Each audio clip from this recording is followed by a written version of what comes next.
for young professionals who is Samantha to do the presentation. So, Perfect. take it to Coach Ross.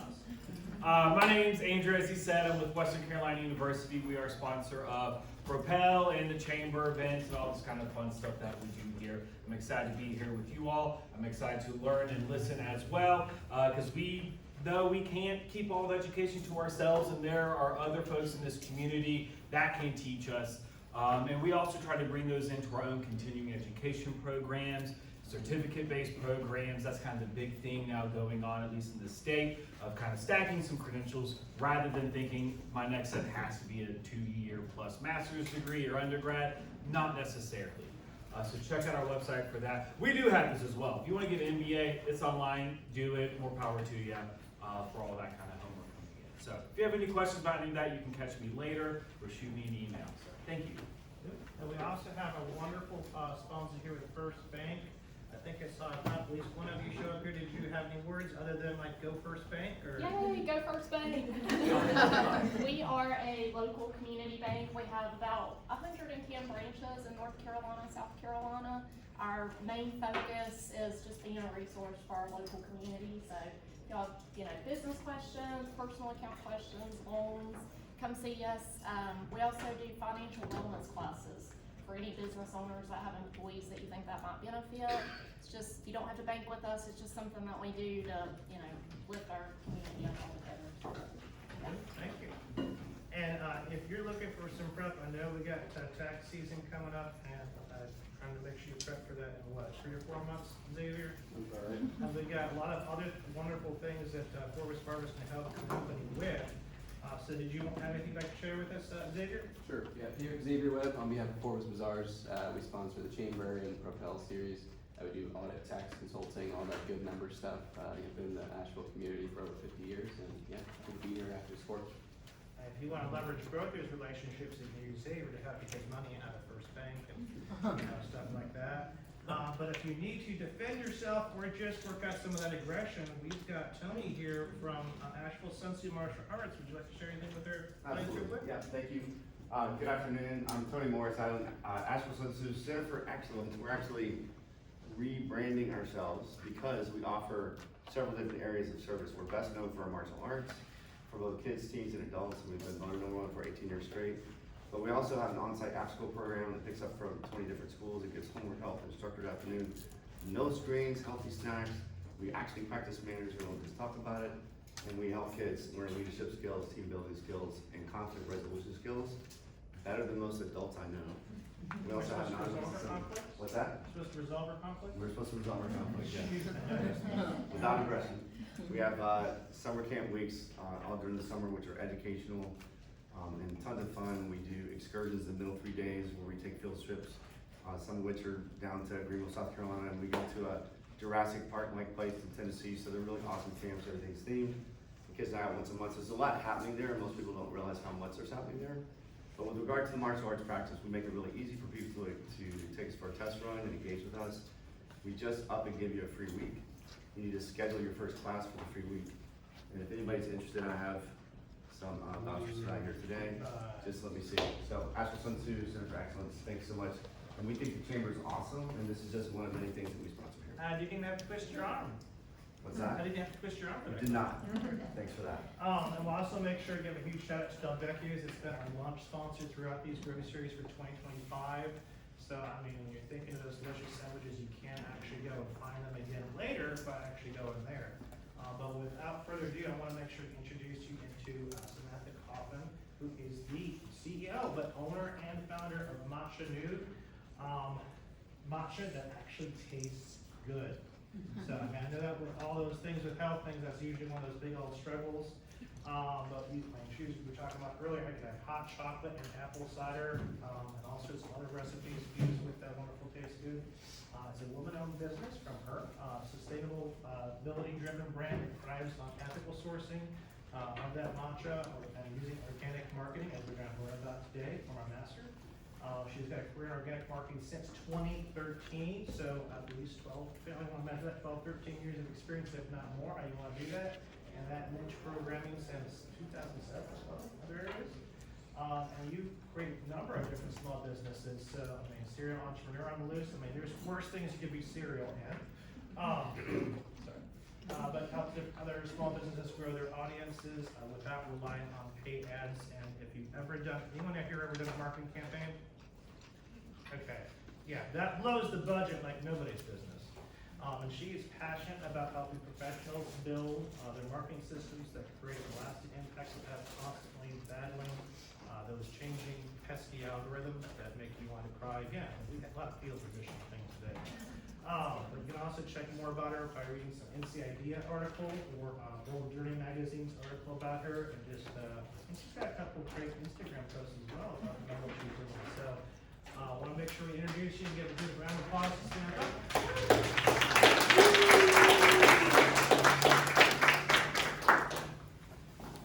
I'm in this room a lot, but this is the most people I haven't known, so this is exciting. So thank you, Gabe, for the intro. A little bit about me. When I say niche marketing, all through my undergrad and grad years, I was selling unsexy things to college students. So health education, I worked at a women's center and was selling tickets to the vagina monologues, if you ever had that at your school. So I started off, I like to say, falling ass backwards into marketing. I had no plan on doing it, but I had a passion for what I was doing, and I realized they needed that marketing support, and so I started to learn. As soon as I finished grad school, I started working with nonprofits and other small businesses to help them with their marketing. Usually they didn't have the people power and the dollars to invest a lot in it, and so we came up with fun and engaging ways so they didn't burn out, and they actually reached the audiences that they wanted to reach. And I founded Matcha Nude in 2022. So as Gabe said, I really like to focus on building systems that work for you and with you and that are uniquely for you. So when we are talking about this today, I could talk to you for a week straight, and you all have different experiences and different needs. So please feel free to interrupt me, ask questions. I'm hoping to leave a good chunk of time at the end for questions, because what I do might not be perfectly fit for you, but I think there's a lot of nuggets in here that we can all take and learn from. I like to focus on authenticity, relatability, reusability, and ease. How does that sound? Yeah, okay, great. So before we dive too quick, I would love to hear any words of what you associate with marketing today. Anxiety. Money. Yeah. Algorithms. Yeah, exactly. They're not pleasant words, right? A lot of us are exhausted with it. It feels like it's constantly changing. We're chasing it. It costs money if it's not working organically.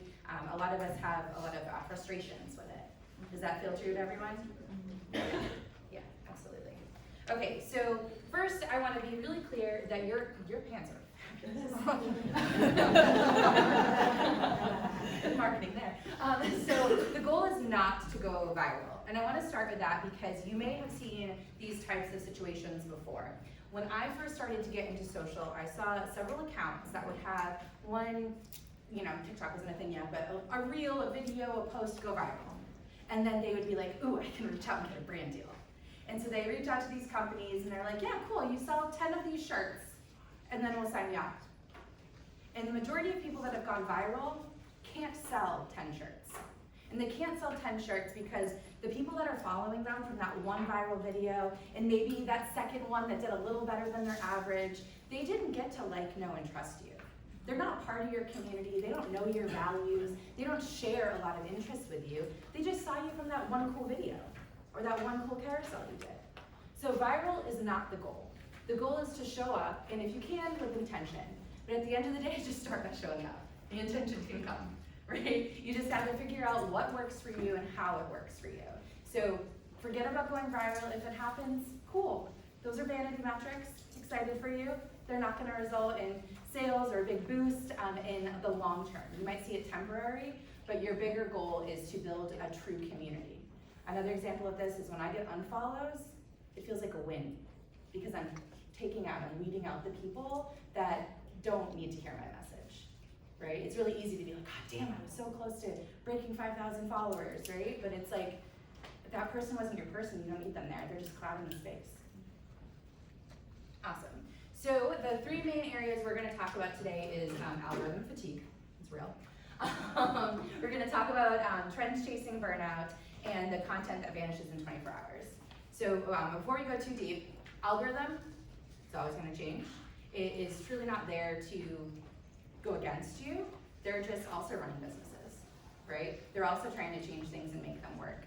I just completely encourage you to mostly forget about the algorithm. Focus on what you want to see happen on whatever platform you're on, not on what you think you should be doing or you're supposed to be doing. Those two words, should and supposed to, are gonna kill your vibe, kill your excitement, overwhelm you, get you frustrated and stressed out. Trend chasing equals burnout. Again, that's gonna lead to those followers that found you because of a cool song or a silly dance that you didn't wanna do anyways, or whatever it was, right? Like, yeah, those are cool, you might get eyes on your content, but that doesn't mean that that's necessarily your people. Unless you literally are a dancer that, like, that's what you do and you're doing a trend, cool. But if you're not, like, why do that? And then content that vanishes every 24 hours, that is like the majority of what we're gonna talk about today, because we all need to move away from that. So how are we gonna move away from that? We're gonna build once to grow forever. So I'm gonna tell you about the content hub approach that I do, how I reuse, and then batching and scheduling. Does anyone have questions yet? Yeah? Are you gonna send us these slides? Totally can. Yep. Sydney already has them, so she can definitely send them out. And also my contact info is on the last one, so if anything comes up after, please reach out. Yeah. Okay, so the content hub. So I encourage all of you to start thinking about your content from the long form first. You might look at this and be like, I'm not gonna make a video, I'm not a videographer, or I don't know anyone with a podcast, or I don't like writing. There's hacks around all of this. Videos, I record 99% of mine on my cell phone, in my house. I do not have a fancy studio, I do not have a fancy camera, I don't have a videographer. You can totally hire one, there's some great ones in town, but you don't have to. Blogs, AI is a really good tool for this, but you can also just start and learn and grow, right? We don't need to be a perfect blog writer from day one. And podcasts, they're all over. There's local ones, there's ones that are specific to your business, and they're always looking for guests. If they want you to pay them, run. But otherwise, if you can find that niche podcast for your company, your business, those are great places to start. Why this is important is that these pieces of content are usually going to be evergreen. Are anyone familiar with that term, evergreen? Yeah, what does it mean? It means that whatever content you make it'll work for any season and any time. Yeah. It won't change based off of trends and things like that. Exactly. So, and it can be repurposed, right? And I'll talk more about that. And so all of these can be made into the smaller things. They can be made into the reels and the newsletters and the carousels and the TikToks and the Pinterest.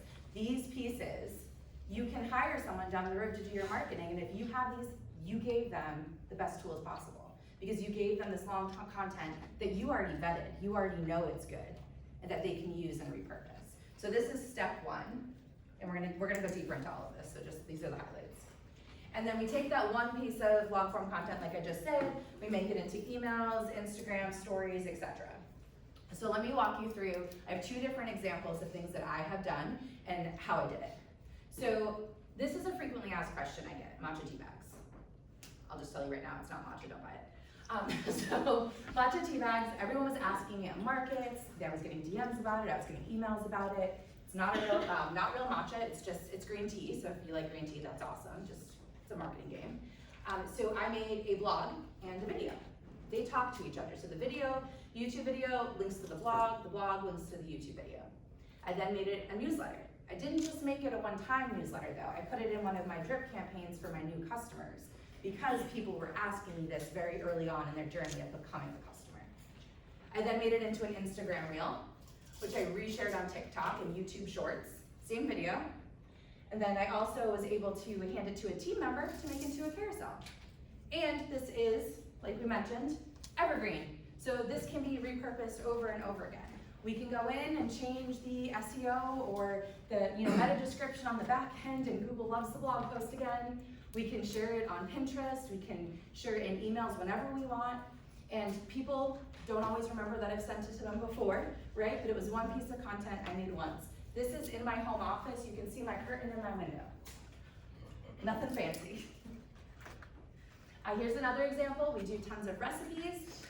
So I start with a recipe blog, I turn that into a newsletter. Whenever we have a new recipe, it goes in that month's newsletter. I then do an Instagram post with ManyChat, which I'll talk about in a second, and then we put it on Pinterest. So this also is reusable seasonal content. So this isn't something that, you know, is evergreen in terms of like we can use it any time, but every single fall, I can bring this back up. Every single fall, whoever's managing my website at that time can go in and say, ooh, let's reset the date, the published date on this blog. Let's double check if it's linked to the store. Let's change the meta description on it. Let's repost it on Pinterest. Let's reshare that reel, right? We can take this one piece of content that we made and use it every single fall. And you might be thinking like, people are gonna get bored of it. Let me tell you, I've done this for the 4 years of my business, and I still get people that have been following me from day one being like, oh, that recipe looks so good. And I'm like, I have shared it 1,800 times. They don't always see it. And even if they did see it, they don't remember that they saw it. Another thing we do with this is our homepage on our website. So we've reset the dates on all of those blog posts from last fall. Maybe we have a new one. I think this one was a new one for this year. And they are now on the top of our recipes on our recipe page, so it all looks fresh. So people, I'm sure you've gone to a business's Instagram or social or website to see if they're like relevant. Are they still doing things, right? This is a really easy way to do that. We didn't make new content, we just reorganized it. We do this on our homepage too. So if anyone went to our website right now and scrolled down on the homepage, you're gonna see all Halloween recipes. I didn't make any of those this year, none of them. So ManyChat, does anyone know about ManyChat? So proud of you. Everyone, you wanna know this. It is one of the best tools if you're on Instagram for automation. Highly recommend it. So that Power Bowl that we just showed you, we said at the end of the caption, want the recipe? Comment Power Bowl. Then someone comments in Power Bowl. We send you can send a DM, a comment response to them so that you get more comments on the post, but you don't have to do that. Then it sends them a DM. It can be long like this, or it doesn't have to, depends on your relationship with your customers. And then this is a link that they just click, and then it sends them directly to the website. What's really great about this is when they come to the website, not only are they going to the recipe, and Instagram's notoriously sucky for getting you to a certain link, right? So they finally get the link, this pop-up comes up for them to go on our newsletter. And so I've gotten them off Instagram onto my website, they're likely to buy, and if they don't buy, they might sign up for that newsletter. And I don't own my Instagram because Instagram owns it, right? But I do own my newsletter. And so that's why everything, we're bringing it back to those long form pieces so that you can capture that person as a customer or someone that could be your customer instead of them just scrolling past you on social. How are we feeling so far? Yeah, okay, great. Awesome. So highly recommend this. It's all automated. A great thing too is if someone's, starts to scroll down my Instagram, goes down to a recipe from last year, this is still gonna work once they turn it off. I just thought about mine, Yeah. sorry. No. So ManyChat, is it pretty easy to find? Like, how do you know to turn, is it in just like in settings or? So ManyChat is its own tool. Oh. Yep, it's its own tool. So, but you sync it with your Instagram, and you, there are a few paid plans. I think I do like the first paid. You don't have to though. When I started it, I just did the free one. And what I do is I say, oh, the next published post is gonna be X, Y, and Z. So you said it's all automations, and we're at the point now, we do it almost identical, we just copy it and change the copy and the link each time. If you are doing it with posts that you did before in the past, you can find your feed, click on that and say, let's do it to this photo. Okay. Yeah, super helpful. If you're on Instagram, I highly recommend this because the whole goal is to get them off of Instagram and onto something of yours, right? We also do this with newsletter signups. We do a lot of our sales through our newsletter only. And so we'll say, hey, if you wanna make sure you don't miss that sale, click this comment newsletter and we'll get you on there. If you wanna be the first to see a recipe, get on the newsletter. And we send it directly here so that they don't have to do those extra steps. Because if anyone has to do more than a couple steps, they're just not gonna do it, right? Okay, is anyone familiar with the rule of 7? It's changed a lot of people have different opinions, but the idea is people need to be exposed to something at least 7 times before buying, right? There's research that's saying it's done even 28 times.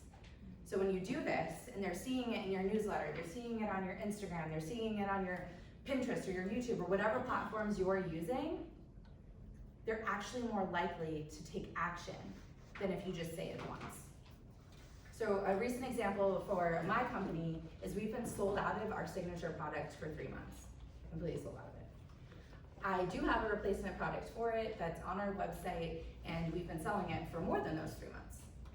However, people are still messaging us, actually messaging us directly on our website, so they're already there, saying, oh gosh, you're completely sold out. There's nothing here. There is, but they don't see it. Even though I've messaged them on Instagram, I've sent it on email newsletters, we have it all over our website, they haven't seen it enough times yet, right? And so it might seem crazy to you. You might be so sick of that post or that topic, but your customers and your audience are not. So you can reuse and reuse and reuse. I do the same thing with like our tutorial videos. We do the same thing with the recipes, as I mentioned. People are always going to be curious, how do I get the clumps out of my matcha? Even though I think I've told everyone 100 times, there's still gonna be people that have never seen it and still have clumpy matcha. Okay, does anyone hear batch content right now? Cool. Those that don't, why don't you?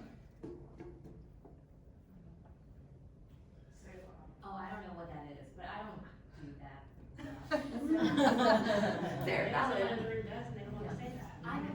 What is batching content? Great question. So batching content is gonna be when you take a chunk of time, so it could be a week, a month, 12 months, it doesn't really matter, the length of it, and you're gonna say, I'm gonna sit down and I'm gonna do all of this content in this one lump.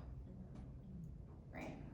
So instead of each day that you get in, you're like, oh crap, I gotta make a post. Or each month, oh crap, I gotta write that newsletter. You actually have a little bit more strategy around it. Yeah, I do. You do that. Yeah, does it help you? Yeah, definitely, because there's days that the day gets away from me, right? Yeah. And I know it's a day that I need to post, but oh cool, I've already got this post in my bank, so I can just go ahead and then I can upload it super easy. So I need to be better about it because it has definitely helps me. And I think I just need to like schedule that time, like you said. But it has saved me many a days where I'm like, I need to post, I need to engage. Yeah. For sure. And then it allows me, I often schedule my photo shoots. We do like kitchen and bath woodwork. And so my photo shoots are also scheduled all within a certain time frame. Yeah. And so that allows me, then it's all fresh in my brain. Mm-hmm. And I can say, oh, these are these features, this is what I need to, so it helps for sure. Yeah, we're gonna talk about that in a second, so I love that. Anyone else that batch wanna add anything? Oh yeah, go ahead. Okay, so I schedule posts like, okay, I'll take Sundays and I'll get all my content together for the week. Yeah. And go ahead and schedule it out for that week so that like if I'm in a meeting right now, I may have something that's actually being posted right now. Yeah, I'm totally. doing it. But my issue is finding the right content for my niche in particular. Definitely. And so I struggle with that. I can put text out, but it's actually like the video recording and other things. The visuals. Yeah, the visuals. Okay, yeah, definitely. What's your business? Vital healthcare. I have a nurse on staff pages. Have you ever done a photo shoot? Not for, well, I did when no. Yeah. Did you do it when you started? So, Did you do it when you first started? yes, when Yeah. I first got my nursing license, so I just did a little small photo shoot, but Totally. not since I started my business. Absolutely. Okay, great. Anyone else wanna add before I jump in? Cause I'm talking about all of this. Yeah. Definitely with batching, you can make yourself a whole lot more efficient. It's amazing how many pieces of content you can make in 1 hour Oh, totally. versus trying to remember to spend 15 minutes a day on it. Like, I could pump out 20 or 30 reels to be able to up my content spread in an hour. When if I wasn't doing it, I'd be screwed. It also can be overwhelming to do that though, right? Does doing 20 to 30 reels in one day sound absolutely atrocious to anybody? Yeah, absolutely. And that's because we all have different strengths, and sometimes our brain is in that space and sometimes it's not. right? And we don't get to schedule that part, right? Our brain's gonna do what it wants to do. What was yours? Well, I have a podcast and then I also have a blog. Yeah. I have like all that stuff. Yeah. So when I first started my business, I met with my friend owns like an SEO business. So he told me to come up with 48 blogs, like right then. So I did, I just sat down and like came up with 48 blogs.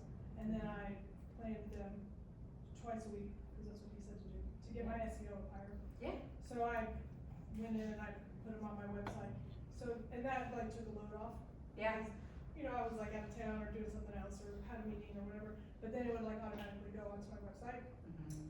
And then I was still in my full-time job, so I booked 8 podcasts, so that by the time I left my full-time job, I already had like those in the bank. Mm-hmm. And then I went on like Spotify and YouTube, and I like already uploaded them, so they were already like ready to publish. Like, so Yeah. again, I didn't have to worry about those types of things. And Yeah. then I could like, I went on Facebook and like planned them to like be launched on those certain days. Mm-hmm. Yeah. And it takes a load off because I was like out doing other things, and I was like, oh yeah, it's already like on the. Yeah. So that's why most podcasts and blogs fail, is you have like 3 ideas, you get them up there, and then you're like, I'll get to it when I get to it, right? And it just goes out of your mind, or you can't find the next guest, or you don't have time to edit that podcast or that blog, or you can't find a photo for the cover image for that blog, right? So it's really common that they'll fail because you don't have enough of a buffer for yourself to be able to make that next one. So that's a really great strategy. Did you do anything with those blogs other than let them get published on your website? What do you mean? I mean, I used, so, again, my friend, I highly recommend finding someone who knows a lot about videos. Mm-hmm. I mean, it's a good investment. Again, he was like, when you film your podcast or whatever, like use AI to like do it, because then you can turn that like into the blog, and then it like helps people like find it more. So like that's what I did. Yeah. So I used the blog to go along with like the podcast. Okay. Yeah. Were you building a newsletter list? Yes. Were you sharing the blog in the newsletter? Yes. Awesome. Yeah. So again, you can use that one piece of content in a zillion different ways. And go on your newsletter. That one blog could probably become 5 to 10 different Instagram posts or social media posts in one stretch of time. And then if it is an evergreen piece of content, say it was you're like, oh my gosh, last year when we talked to so-and-so, that can all come back. Because people are still interested in the topic, it didn't die, right? If it's evergreen content, people are still interested in it. Which is why we want to prioritize evergreen and seasonal content over trends, because you can reuse and reuse and reuse it. Okay, so my first thing is that when I'm thinking about batching and scheduling, I think about those customer frequently asked questions. What is coming up over and over again? What do we keep getting that email about? What do we keep hearing at markets? You know, because we did markets in the beginning, and I know a few people in the room do them too. So we would write those down. We would keep a list of it. Sometimes it would come from my team, sometimes it would be something I experienced, but we just paid attention. When we do customer interviews with people, we would again be like, oh, this is a theme. Might not be a theme that you think of, but it's something that they're thinking of. You can also look at, start typing in matcha on Google. What are those top things that people are searching for, right? And then use that to fuel your content, because it's not always what you think needs to go out, it's what people are looking for, right? Because they're different. You're in it, it's your baby, it's your life, right? And so it's a completely different funnel of ideas than if you went to your people for those ideas. And then you can also look at the content that has performed well. You've been sending emails for 5 years, go, which ones had the best click rates? Which ones, if you have a tracking system that allows you to see which ones got sales, go back and look at it. Why did it get those sales, right? The same thing with social media posts, like, wow, this one got 10,000 and my average is 500. Go look at it. See if there's anything that you can take away from that. And use those. Sometimes it's just a repost. I have one Instagram reel of me making a matcha in Logan Airport. I'm from New England originally, so I'm there a lot. It's very busy, loud, lots of things happening around. It's a crappy video. It's still to this day one of my highest performing videos, and I repost it at least 4 times a year. Same exact video. And it always crushes. Because people are curious about how to make their matcha in the airport, because usually airport matcha sucks, right? And so again, it was something I didn't think, but I know that when people were asking for how do I travel with this, what do I do, how can I take it places, we had one video, can use it over and over and over again. So then, from there, you have this information, you've gathered this could be a day, right? It could also be a repetitive thing on your calendar, or just a Google Doc that you just add to as they come up. And then you're scheduling those content days. However, there's gonna be days where your brain says no. And that's okay, you need to let that happen. Because if your brain is saying no and you're forcing that content, it's gonna suck as much as you think it sucks. So just let it go, and this is why we do larger chunks of things, so that you do have a bank, or you have that content already. So last year, after the hurricane in October, my business still had people on the payroll. I still had to put out content. I still needed newsletters, I still needed social content, but I had absolutely no mental bandwidth to do it. So I went back to last October, what did we post? Right? And I reused those recipes, I reused those static posts, I looked at the newsletter, copied it, changed a few things. No one noticed, I got the content out and our sales didn't crash. Right? And so like there's gonna be moments in your life, if it's someone's sick or you're just so busy or there's another area of your business that you need to pay attention to, these types of things are going to save you in those moments. Make you way less overwhelmed and way less stressed out. We also talked about content, right? You mentioned, what was your name? Stacy. Stacy, you mentioned photo shoots, right? So deciding who will capture your content, because it doesn't always have to be you. At certain stages in our business, 1000%, right? It's gonna be you. And some of my content is always going to be either me or my team, but we also, for the first, last 2 years, scheduled 4 quarterly photo shoots. And we did this for what you were mentioning. You have this content, but you don't have an image to go with it. You don't have a graphic for it. You don't have anything. So you've got these words, but those don't perform well because people have an attention span of nothing, right? So they need something to capture them. So I have a photo shoot in October that's gonna capture Halloween through the new year. I have a photo shoot in January that's gonna capture Valentine's Day and St. Patrick's Day and the beginning of summer. And I did it 2 years in a row so that I had different photos, different locations. I don't have to do that forever. I'm at the point now where I have a huge content bank that I know, like, instead we keep a running list of like, okay, what types of photos are missing? So in the future we can say, all right, we don't need to go to a studio to get these pictures, we need to go to a coffee shop. Or we need to rent an Airbnb to have like a real kitchen feel, right?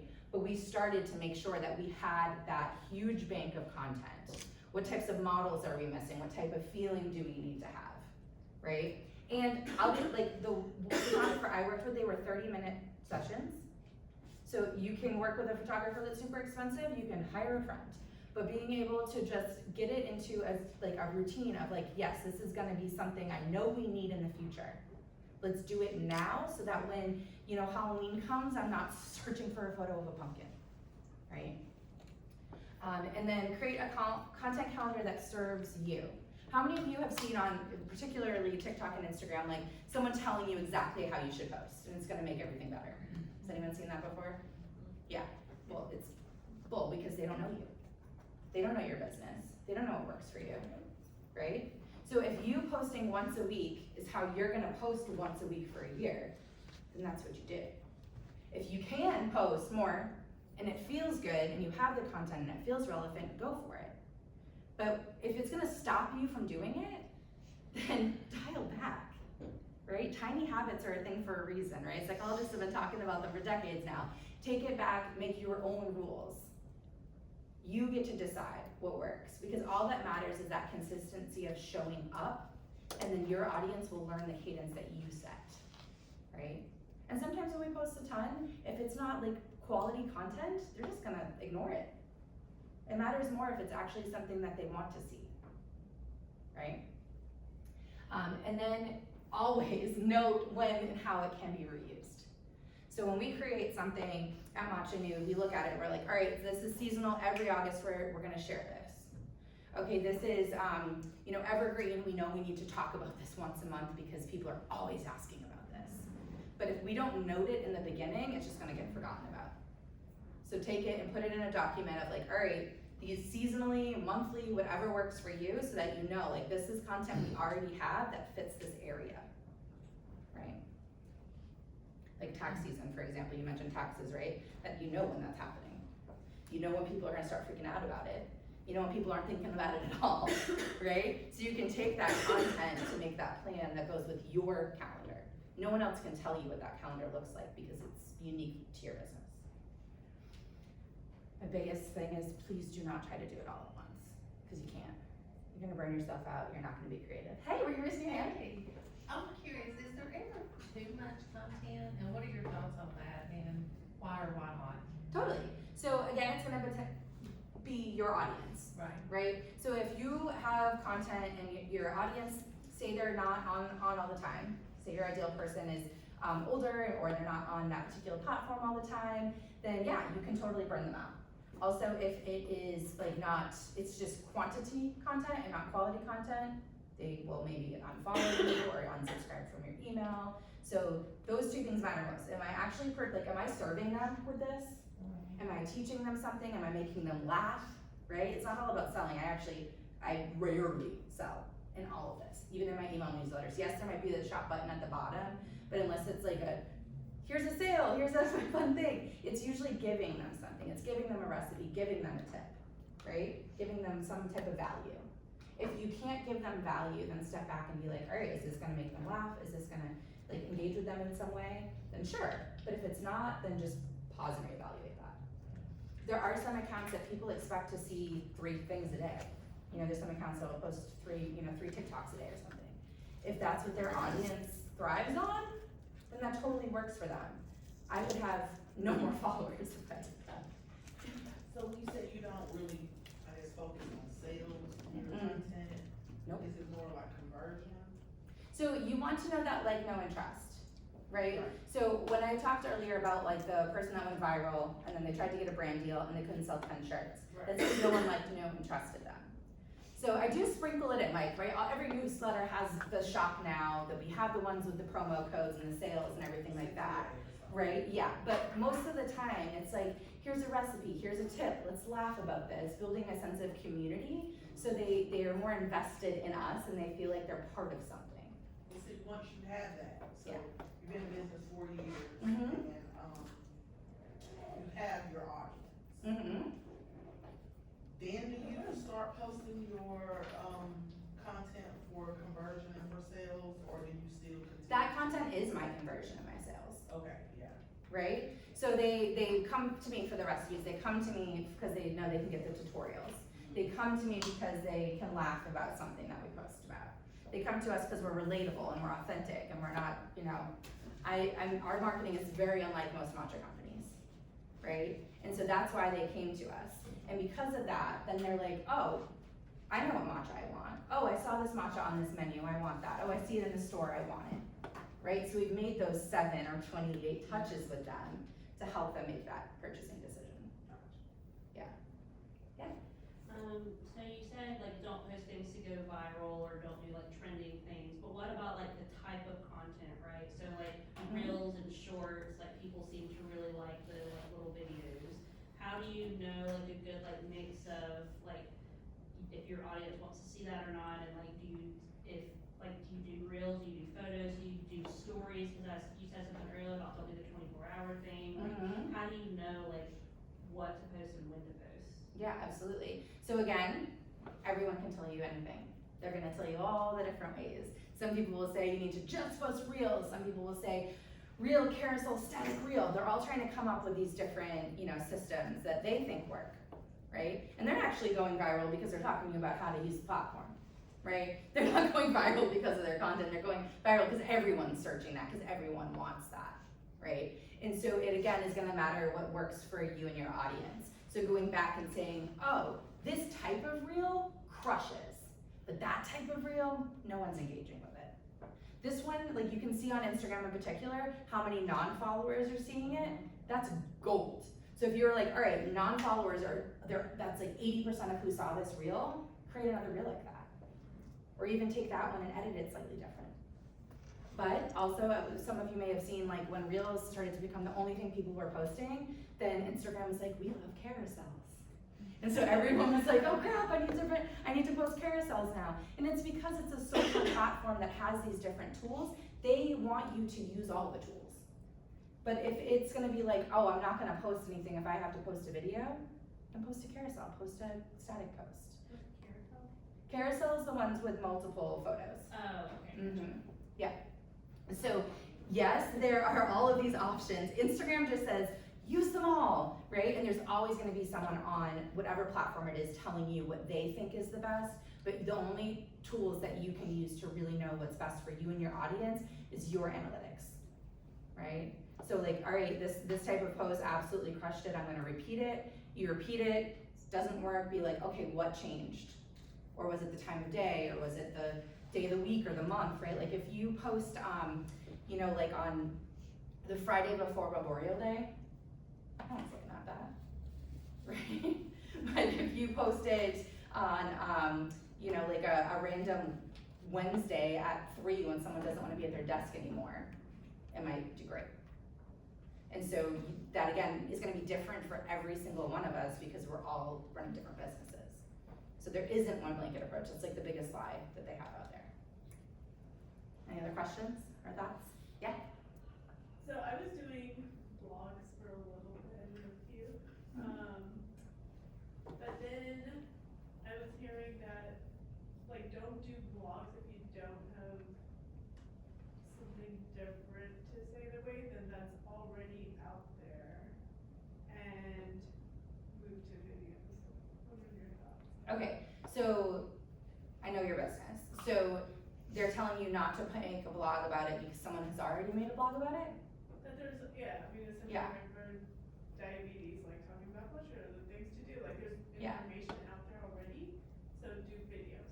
Okay, so yeah, videos are awesome, but also you haven't done it before, right? Your business is unique. There's other people doing, you know, diabetes education and like support, right? But if you, like, there's a reason you exist and you have your audience. There needs to be more than one of you because your people are going to hear different, they're going to receive that information different, right? And so how you're going to say something is going to be completely different than how I'm going to say it. So yeah, it's out there, but guess what? If people are searching for it, be out there, be in that space. Do better at it than I did. Yeah, exactly. Make it like why we did better on social from some of our matcha competitors is because we were being authentic and relatable. We were talking about like being stressed out about it being September and there's Christmas decorations out. Really, we talk about things like that because people get it, they relate to it, right? And like you are with your different customers, your different clients, and being able to take that moment, how you re-explain something, an analogy you used with them, and put that into a blog or a video. But you don't have to do video. You don't have to do any of it. You just need to lean into what you know you can produce, and then figure out how to stretch it. Yeah. Yeah. I know for those that are really good at writing stuff, they're not as good at making videos. Totally.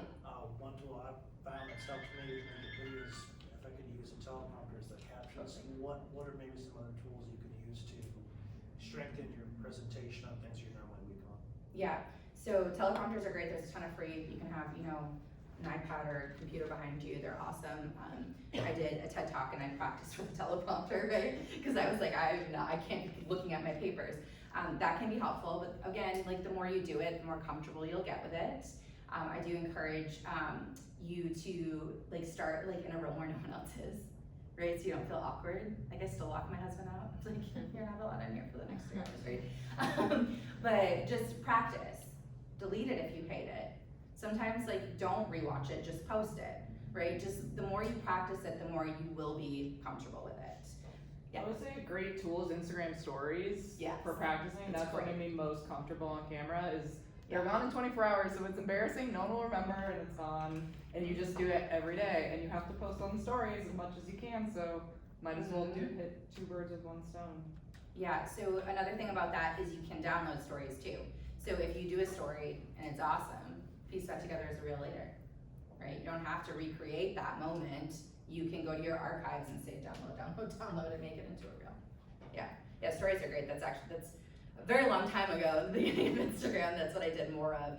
And you can do a lot of them because a lot of people, you have a lot of Instagram users will only watch stories, but you need to learn if that's your audience or not. Because if that's not your audience, then you don't need to focus on stories. But if it is, you're gonna miss out a lot of views if you don't do that. Yeah.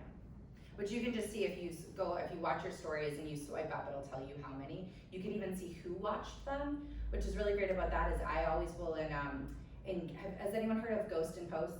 Post and Ghost? Yeah, so posting and ghosting is when you post but you never use the platform. So you just put stuff out there and expect all the magic to come back to you. It's not gonna go that way because it's a social platform and wants you to be social. But you might not always know, like, who do I interact with? And so a really great tool is if you are doing stories, like look at who is watching your stories, and if they have that pink circle around them, go and watch their stories, send them an emoji, send a little message, and start to engage and create that sense of community and togetherness, right? That's how you'll start to have like these Instagram relationships, right? You can also do that for, say you have someone that's an adjacent competitor, maybe it's a friendly competitor, or you know that you have the same audience. You could go and look at who's been commenting or engaging, liking even their posts, and again, see who's posted stories, watch their stories. It's less, weird for some people than going and commenting on a random person's photo. Yeah. This is awesome, guys, I'm so excited. Okay, so again, my content timeline, this is like putting it all together really nice and tidy. Define those FAQs, answer it in a blog. You can use AI for this. If you don't already have your own GPT within like ChatGPT or whatever you use, you can upload your brand voice guide, other blogs or newsletters you've written before so it can get to know your voice. Always encourage editing it because they make mistakes all the time. I never use earthy to describe matcha because that's not a good word for matcha, and it always likes to put that in there. But it is great when you have like decision paralysis, or you're just like, I just can't figure out how to write this blog. Use it to your advantage, and then go in and edit it. If it's relevant, only if it's relevant, create that video, use your phone. You don't need to do it if you don't want to, but you also don't need anything fancy. The biggest thing is lighting and sound. So if you can have like a window near you or go outside, that's gonna be great. If you're in a noisy place, buy one of those super cheap mics. Those will make all the difference. If people can't see you and hear you, they're just gonna scroll past it. But you can do that just with your phone if you create the right environment. Then create that email, create the social post, and figure out how you want to reuse it, right? Is it seasonal, is it evergreen? Is this a question we get every day? Is this a question we get a couple times a year? And be able to figure out when you want to put that in rotation. Also, again, reminder, if you end up at a point, or if you're at a point where you want to hire someone or have someone help you, having that long form content is gonna make it possible for them to make those social posts and reuse it. Again, I think I've hopefully shared that simplicity is a really, really, really important tool here. So there's a gazillion different apps, there's a gazillion different schedulers and analytic tools that you can use. If that overwhelms you, just don't do it. I use native apps, just like I schedule in the native apps. So Facebook lets you, Instagram does, TikTok, YouTube Shorts, your blogs can be scheduled, your emails can be scheduled. So do it when it works for you, and then send it when you know it's gonna perform. Draft in Google Docs. This isn't just to have a place for it, it's also because then you can go back. I had all of those October posts last year in a Google Doc. So I could just say October of last year, find them instead of having to scroll through Instagram and be like, when did I post that? Right, I have them someplace so that I can either duplicate that whole document, or I can just copy and rework it, or sometimes just copy and use the exact same thing. But if you have it someplace, you're more likely to be able to reuse it. And again, if you have team members joining you, they'll see how you write, they'll hear your tone, they'll understand how you, like the voice of your business, instead of you having to constantly teach them that, which can sometimes be the hardest part about bringing in someone in marketing. I use InShot as an app for video editing. I use it on my phone. I do it when I'm done being at the computer or done with meetings. It's like, again, has a free version. It has a super cheap, I think it's like $2.99 a month or something like that. Super user friendly. Has anyone made a reel or a TikTok and then like in Instagram or TikTok and then something happens to it? Like it disappears or like something's wrong? Yeah. So it's really common that there can be glitches in those systems. InShot will save the draft, you can go back, and then you can also duplicate it, so if you want it slightly different for different platforms, you can. I always encourage you to save the video without any captions into your content hub, wherever that is, so that you can use it with different language in the future. So it could be for B-roll, it could be like you're just talking about that particular question differently now. But you can do that again with InShot because you can easily duplicate things. So again, just find the apps that work for you and do it in a way that is not overwhelming. If an app is stressing you out, get rid of it. There's a better one out there for you.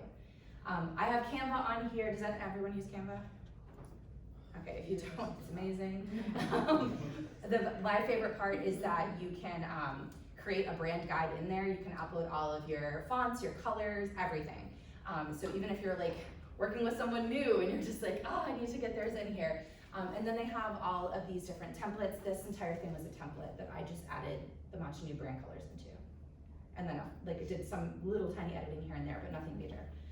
So that is great for, again, that paralysis of having to use something like, you know, InDesign or Photoshop or something. Like that's just, it's way easier and way cheaper too. And then organizing your content. So this is a picture that has a matcha latte in a hot cup and books, but that are specifically towards like spring and summer, right? So that particular picture would be in a folder of matcha with books, hot matcha, colorful photo, summer photo, spring photo. So this same photo would be in all of those different folders because the easier it is to find, the more likely you are to do the post, right? So I will take that same photo and duplicate it. So whenever we do a photo shoot, we make sure we put it in whatever folders we already have and then think for a second, is there another reason we would need this photo? Do we need a different folder? Yeah. Awesome. I think this is one of the last slides. So the vibe matters, progress over perfection. Perfection's not a thing, it doesn't exist, right? And so reminding yourself, the more that I practice doing this, the better it'll get. When I started Matcha Nude, I did a reel every single day for 90 days, not to necessarily grow the account, but to figure out what my people wanted to see. And so then I could be like, they don't need that, but they really like this, right? I also then had a ton of B-roll that we could use for quite a while. And I was able to answer a lot of questions and get a lot of feedback from folks as well. So the more you practice, the better you get, right? Like we all know that. So do not try to be perfect at it. A lot of people that have these really curated fancy ones, like it doesn't make them do it better. It just means they have more of a team. That's it, right? Start with what you can do. So if you don't want to make a video, don't make a video. You hate writing, don't write a blog. Figure out the pieces that actually excite you or interest you. If you never want to be on a podcast, then don't go on a podcast, right? And then pick one social platform and figure it out. Who is on more than one platform? Yeah. How many of you feel like you're really good at more than one platform? Awesome, congratulations. So the majority of people will try to do all of the platforms at once. They're like, either they're starting out a business or they're making their own business and they'll create their Facebook, their Instagram, their TikTok, you know, their whatever is cool in that moment. And they'll try to do all of it at once. And it's impossible, they're all different, right? You'd literally have to just do that. Your role would just be social media. You'd have to have someone else writing the emails and the blogs, right? It's way too much. So instead, dial back and be like, all right, I know my customer persona. I know that they hang out on this platform. Let me figure out this platform and spend some time there before diving into everything else. So I started with Instagram with Matcha because that is where the majority of our people are. To this day, when I look at the analytics on our website, it is still the best social referrer for sales. However, it's not the biggest social referral to website visits. Pinterest is. So what we do is we say, all right, Instagram is our focus, our home base. We start with making content for this platform. Then we're gonna take those videos and we'll put those on YouTube Shorts and TikTok. They're the exact same videos. My TikTok still has like 200 followers. And TikTok just doesn't work for me. But my YouTube is growing every day. But Pinterest, I can take that same recipe that I put on that blog, I put in that newsletter, put it on Pinterest. Does anyone know how long a Pinterest pin lasts for? Ever. Yeah. So Pinterest is like Google, but visual. And your post is likely to perform well for at least 1 to 3 years. How long does your post last on Instagram? One day. And how many of your followers are seeing that post? Yeah, we don't know, right? You have no idea. Some of them might never see it, right? And so knowing that, looking at my website analytics and be able to say, okay, so people are coming from Pinterest to our website. Some of them are shopping, some of them aren't. Some of them are going to join the newsletter. Some of them are then going to Instagram, right? But I'm not selling there because they're not buying. I'm selling on Instagram because those are the people that buy. But I'm not worried about making long form content for YouTube because that's not where I need to put all my attention. But I can repurpose YouTube. Does that all make sense? Protect your energy. Don't do anything 24/7, right? It's easy to hustle. Let's drop the hustle culture because when you are in the vibe with it, your content's gonna be better. You're gonna have fresh ideas. When you take a break from your marketing and come back to it, you're gonna have more ideas. And then be flexible and kind with yourself, right? This stuff is hard and it is always changing. So just let yourself put it down sometimes and come back to it. How are we feeling? Yeah. Question, do you capture leads when you're, how do you capture your leads? Yeah, so we have two different types of leads. We do wholesale and direct to consumer. So our wholesale leads, we actually get most of them from Instagram because boutique coffee shops are our bread and butter. And so we start with social whispering with them. We engage with their pages. We just put really authentic comments on their posts, start DMs with them, and then we ask for their email and take them off and put it into our customer relationship management system. Do you use, like Aweber? Have you ever heard of Aweber? I have not. So I use Aweber with ManyChat. Okay. And then kind of like go hand in hand Oh, with cool. each other or whatever, so just look into it. 'Cause Yeah. it's very Yeah. information. And then for our direct to consumer, the goal is to get them on the email list at the end of the day, right? Right. Because if they're on there, even if they're opening one email every 6 months, they're feeling comfortable with us. And when I started my emails, I was super overwhelmed. I started with 1 a month. Now we do 6 to 8 a month, right? But like in the beginning, I was like, I can't do it all. I'm running my business at the time. It was just me. I was not gonna write 6 emails a month. It wasn't gonna happen. But if I started 1 a month, I could start building that platform, start building that content library. So now it takes me no time to write 6 emails for the entire month, and I do it all at once. And you can schedule those to go out Oh, also. totally, right? absolutely. And test too, right? You can test 2 different subject lines, 2 different preview texts, different photos. Test that to see, like, all right, this worked, this didn't, instead of being stressed about one not working. Like, when it doesn't work, just be like, okay, this is a learning opportunity, this is a challenge, it's not defeat. What are you using to send out your emails? I use Klaviyo. Klaviyo. Yes, it is really great for e-commerce businesses. You really need to think about like what works for you. I have some clients I've worked with in the past, they're never gonna move off MailChimp, let them be. I have some that love Flowdesk because of its user friendliness. What really matters is what are you gonna use? Yeah. So I know I'm over time here. Reusable, sustainable, you don't own your platforms, but you own your content. And you don't need to do everything, you just need to do what works for you. And I am in no rush. So if anyone has questions or wants to talk more specifically about what struggles you're having or your business, I'd love to. And if it's not today, feel free to reach out to me.